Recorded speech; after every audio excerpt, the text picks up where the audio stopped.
भगवान श्री कृष्ण के अनुसार अपने सबसे खास से धोखा खाने के बाद लोग चाह कर भी किसी पर संपूर्ण प्रतिशत भरोसा नहीं कर पाते। यही सत्य है। मनुष्य का जीवन केवल उसके कर्मों पर चलता है। जैसा कर्म होता है वैसा ही उसका जीवन होता है। भगवान श्री कृष्ण कहते हैं कि हमें किसी से भी अंधा प्यार नहीं करना चाहिए। हमारा किसी के प्रति अंधा प्यार हमें कभी भी आगे बढ़ने नहीं देता। अधिक प्रेम भी व्यक्ति को बुद्धिहीन कर देता है। अनुमान मन की कल्पना है और अनुभव जिंदगी का सबक। सच्ची खुशी तभी होती है जब आपकी सोच, कथन और कर्म में समानता हो।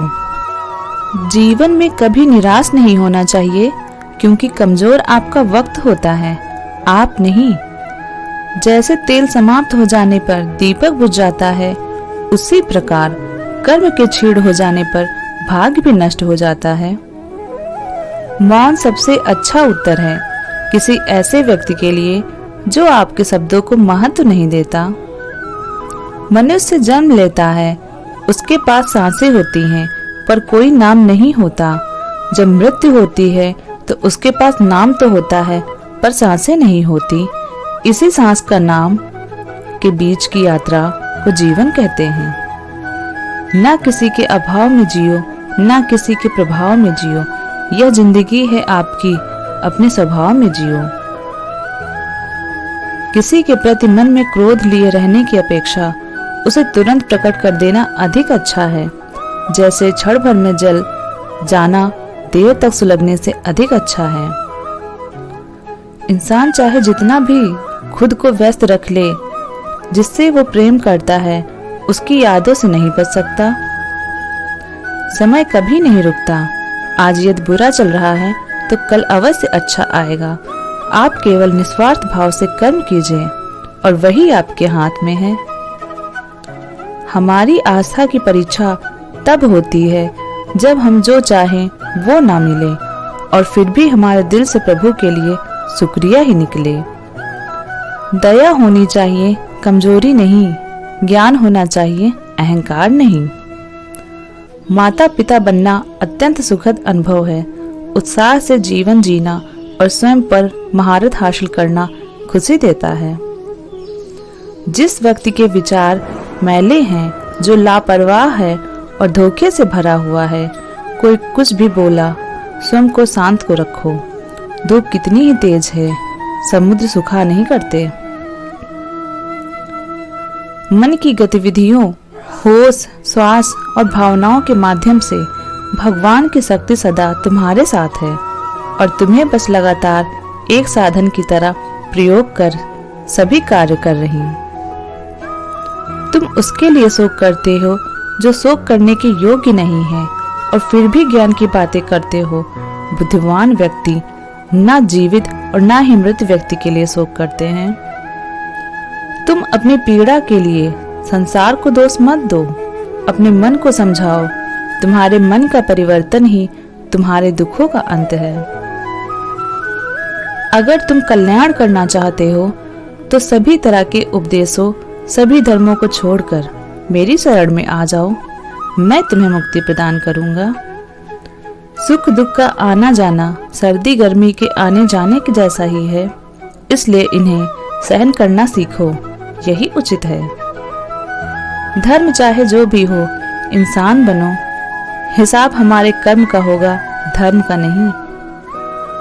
तुम्हारा मोहग्रस्त होकर अपने कर्तव्य पथ से हट जाना मूर्खता है, क्योंकि इससे ना तो तुम्हें स्वर्ग की प्राप्त होगी और ना ही तुम्हारी कीर्ति बढ़ेगी। बुरा वक्त आपको जिंदगी के उन सच से सामना करवाता है जिनका आपने अपने अच्छे वक्त में भी ख्याल भी नहीं किया होता है। किसी दूसरे के जीवन के साथ पूर्ण रूप से जीने से अच्छा है कि हम अपने समय के भाग के अनुसार अपूर्ण जिएं। जीवन को भगवान से जोड़ दो, सब भगवान पर छोड़ दो। शांत रहना सही है, पर जब गलत हो तब नहीं। खुशियां मन की एक स्थिति है, बाहरी दुनिया से इसका कोई लेना देना नहीं है। जीवन न कल में है न आज में है, जीवन इस पल में है। इस पल का अनुभव ही जीवन है।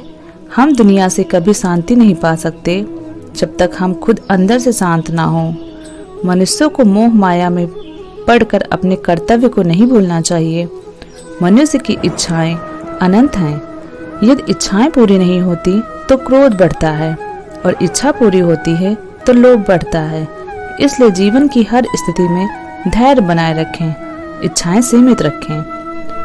अगर तुम अपना कल्याण चाहते हो तो सभी उपदेशों, सभी धर्मों को छोड़कर मेरी शरण में आ जाओ। मैं तुम्हें मुक्ति प्रदान करूंगा। कर्म योगी अपने मन और बुद्धि की शुद्धि के लिए ही अपने शरीर, मन, बुद्धि और इंद्रियों के साथ आसक्ति रहती हैं, होकर कर्म करते हैं। वह सब कुछ करो जो तुम्हें करना है, लेकिन लालच से नहीं, अहंकार से नहीं, वासना से नहीं, ईर्ष्या से नहीं, बल्कि प्रेम, करुणा, नम्रता और भक्ति के साथ करो। नरक के 3 द्वार हैं, काम, क्रोध और लोभ। मैं ही सृष्टि का आदि, मध्य और अंत हूँ। मनुष्य सब कुछ चाहता है पर सब कुछ उसके लिए नहीं है। आपको जो नहीं मिला उसके लिए पश्चाताप मत करो। जो आपसे खो गया, जो आपसे अलग हो गया, उसके लिए निराश भी मत हो। मैं सभी प्राणियों के हृदय में स्थित आत्मा हूँ। मैं सभी प्राणियों का आदि, मध्य और अंत भी हूँ।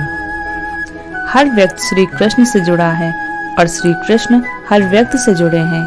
वही हमारे आदि, मध्य और अंत हैं। ठंड या गर्मी, सुख या दर्द का अनुभव करें। ये अनुभव क्षणभंगुर हैं। वे आते हैं और जाते हैं, उन्हें धैर्य पूर्वक सहन करें। समय एक सा नहीं रहता। आज दुख है तो कल सुख होगा और सुख के बाद दुख भी आना स्वाभाविक है। आपको पूरे धैर्य और श्री कृष्ण पर विश्वास के साथ अपना जीवन निर्वाह करना चाहिए। सत्य कभी नष्ट नहीं हो सकता। अच्छा करने से नहीं डरना चाहिए। लोग अक्सर सच कहने से बचते हैं या डरते हैं, पर सत्य कभी छुप नहीं सकता और ना ही कभी मिट सकता है। कितना भी छुपा लो पर सच तो उजागर ही हो जाएगा। इसलिए जो बात सच पर आधारित हो उसे करने या कहने और मानने से कभी नहीं डरना चाहिए। इस शरीर का मोह मत करो। यह तो माटी है, माटी में मिल जाएगा। अमर तो आत्मा है जो परमात्मा में मिल जाएगी। लोग अपने शरीर को सुंदर बनाने में लगे रहते हैं, पर आत्मा की सुंदरता शरीर की सुंदरता से कहीं ज्यादा महत्वपूर्ण है। शरीर तो नश्वर है, मिट्टी ही तो है, मिट्टी में ही मिल जाना है, पर आत्मा अमर है। इसलिए आत्मा की सुंदरता पर ध्यान दो। आत्मा की सुंदरता अपने को श्री कृष्ण में लीन करने में मिलती है। जो होता है अच्छे के लिए होता है। कभी कभी विपरीत परिस्थितियां हमारी वर्तमान स्थिति को अच्छा करने के लिए आती है। मन चंचल है, इसे और संयमित करना कठिन है, लेकिन यह अभ्यास से वश में हो जाता है।